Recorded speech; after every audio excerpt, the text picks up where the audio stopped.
د هغې نه بعد دا یو خور سوال کړی دی او دا ډېر اهم سوال دی او هغه دا چې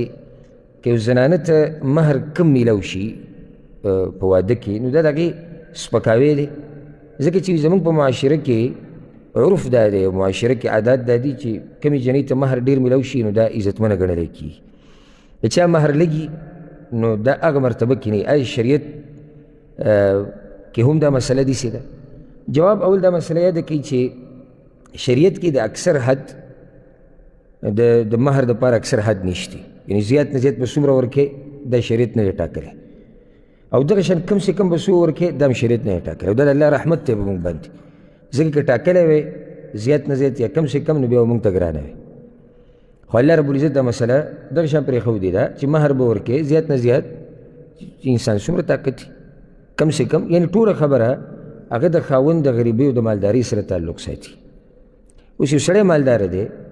او دی غواړي چې زیات مهر ورکړي، دې کې څه حرج نشته چې څو پورې د تکبر او د فخر په نیت نه کوي، یعنې تکبر او د فخر په نیت کوي نو دی په بله ګناه کې واقع کېږي. خو هسې بس خپل طرف نه زیات مهر ورکوي دې کې هېڅ نشته. او قرآن کې الله رب العزت وایي ان اردتم استبدال زوج مکان زوج واتیتم احداهن قنطارا فلا تأخذوا منه شیئا. که تاسو یو ښځه طلاقه کوي او تاسو له خزانه ورکړي نو واپس به ترې څه نه اخلي. دلته الله خزانه ذکر کړی دی او خزانه ډېر مال دی او کم سے کم هم صحت نشته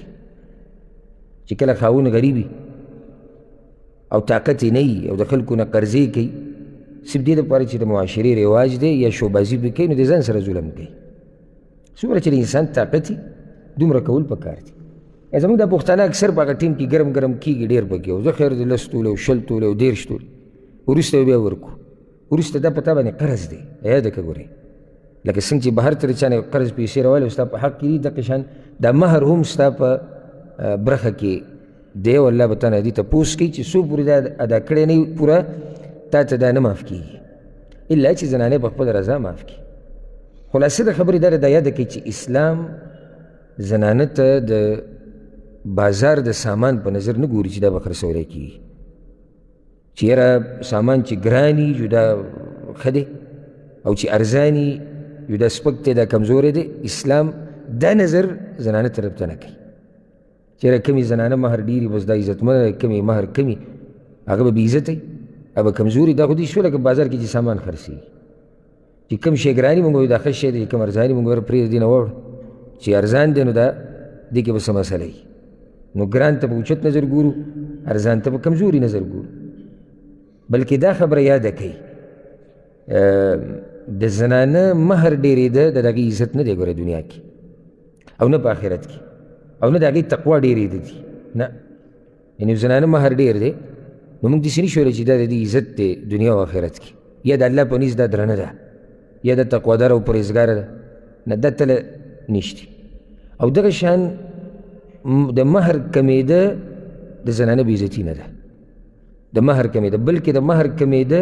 د برکت د واده دی. او حدیث کې داسې راځي امام حاکم راوړی دی رسول صلی الله علیه وسلم وایي خیر الصداق ایسره، غوره مهر هغه دی چې کم لږي. یو حدیث کې داسې راځي من یمن المرأة تسهیل امرها وقلة صداقها، د زنانه چې کوم برکات دي الله پکې برکتونه اچولي یو برکت یې دا دی چې خبره اسانه کېږي او مهر یې لګي.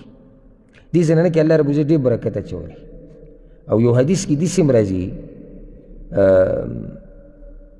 اثر دی د عمر بن خطاب رضی الله عنه، هغه خطبه کوله وی خبردار لا تغالو بصدق النساء، د زنانو په دې مهرونو کې ډېروالی مه کوئ فإنها لو كانت مکرمة في الدنيا که چېرته دا د دنیا عزت وی او تقوى عند الله یا تقوى وی د الله په نزد لکان اولاکم بها النبي صلی الله علیه وسلم، نو بیا د دې عزت ډېر حقدار هغه د رسول صلی الله علیه وسلم بیبیانې وی د هغوی لږ لږ مهرونه که چېرته د عزت وی په دنیا کې او تقوا وی د الله په نزد نو بیا د دې حقدار څوک د رسول صلی الله علیه وسلم بیبیانې او د هغوی مهرونه لږ. نو د مهر کمېده دا د زنانه لپاره ذلت نه بلکې برکت دی او د مهر ډېرېده دا دلیل د دې نه دی چې دا زنانه تقواداره پرهیزګاره ده یا عزتمنه ده. کله د یو زنانه مهر ډېر زیات وي او هغه بد اخلاقه بدتمیزه زنانه وي بېدینه د الله نه لرې د خاوند د آدابو نه د کور د آدابو نه ناخبره، نو څنګه موږ وایو چې دا اوس د ډېر مهر چې دی د غوروالي نښه ده. او بیا دا خبره چې څنګه چې د سوال کې شوې ده چې زموږ په معاشره کې، ګوره دا خبره یاده کوي، معاشره او عرف هغه قابل قبول دی چې هغه یا د شریعت موافقي او که موافق نه وي نو چې خلافي نه وي، او هر هغه معاشره او هر هغه عرف او هر هغه رسم و رواج چې هغه د شریعت خلافي هغه به دې دیوال له راځي. که صحیح اسلام باندې عمل کول غواړي الله موږ چې ګډوډ شي ډېر دې ټکي چې یاره معاشره او عرف او عادات او رسم و رواج دې موږ ګډوډ کړي، د الله نه هم لرې کړي او دنیا یې عالم خرابه کړې ده. که چېرته موږ دا رسمونه رواجونه هغه رسمونه رواجونه هم چې د شریعت خلاف وي، اوس هغه رسمونه رواجونه چې د شریعت په خلاف نه دي ټکراو، نو هېڅ خبره نه ده، په هغې عمل کول د هرې معاشرې د هر قوم خپل عادات دي خپل تقالید دي، په هغې عمل کول هله روا دي چې کله د شریعت خلاف نه وي، چې کوم ځای کې د شریعت سره مقابله راله نو خپل رسم و رواج به د بوټ لاندې کې ځمکه به صفا کې، لکه چې موږ مکلف به دي چې موږ د الله او د الله د رسول ومنو، په دې موږ نه یو مکلف چې موږ زموږ معاشره څه وي زموږ قوم څه وي. قوم به کېدای شي داسې خبره کوي چې شریعت خلاف وي نو موږ ورته ومنو، رواج به زموږ د قرآن او د حدیث خلاف وي نو څه به کوم هغه منو.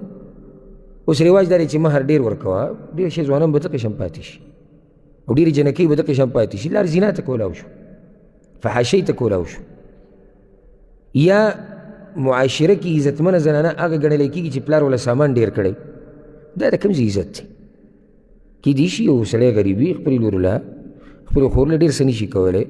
او خور یې ښه تقواداره پرهېزګاره، لور یې عزتمنه ده، خاندان عزتمند دی، نشي کېدی. نو اوس به ما تا په کوزه او په ګیلاس او په سمسۍ او په فریزر په دې به معلوموو چې کومه زنانه عزتمنه ده او کومه بېعزته ده. دا د کوم ځای معاشره شو او دا د کوم ځای رسم و رواج ده. او خبره دقه شان ده چې هغه زنانه ته په اوچت نظر کتل کېږي چې سامان یې ډېري، مهر یې ډېري، قصې ډېري، هغې ته عزت په نظر ګوري. او چې کومه غریبه راواده شي او د کور یې ډېر وس نه کېدو عمر له ورته ټول خلک تانه ورکوي، نو دا رسم و رواج د شریعت څه دی؟ موافق دی؟ عکس دی، خلاف دی، ټکراو دی ورسره، د دې نه ځان لرې کړي. او دا راته وایم که دا رسم و رواج هم ختم کړو که نه نو ډېر کارونه به تاسو موږ ته اسان شي. د بچي واده، د لور واده کول، د خور، د رور، خپل واده، ټولو ته به اسانه شي، یو لار به کولاو شي اسان. او دا تعنې او یو بل پسې عیبونه لټول، یو بل پسې بدې ردې ویل، دا به ټول ختم شي. نو موږ دې مقابلو ګډوډ کړي چې خلک به څه وایي، تکلف په هغې کې بیا راشي. لکه اوس نن سبا زموږ دا غم خادیانې چې د پښتنو ده، دومره ګرانې غم خادیانې چې بیخ د سړي وباسي، خو لازم به یې کوې ولې ځکه چې خلک به څه وایي. لکه خلک کار څه وي ته ځان ته ګوره، ځان ولې ته خرابوې؟ دې دپاره چې خلک دې صفتو کې ته ځان قرضداری کوې، په ځان باندې بوج را ډېره سي، دې دپاره چې خلک صفت وکړي او صفت یې وکړو. یو ورځ دوه به صفت کوي، بیا قصه ختمه شو. نو ته اوس واپس شه لاړ شه دا قضیې واپس ورکړه او دوه ورځې صفت وکړو، قصه ختمه شو. ځان دې په تکلیف کې ور واچو او ځان دې په مصیبت کې ور واچو چې کله ته د شریعت ونه اورېده او د الله او د الله د رسول په خبره دې عمل ونه کړو. الله رب العزت دې موږ د دې رسمونو او رواجونو نه وساتي چې هغه د شریعت خلاف وي.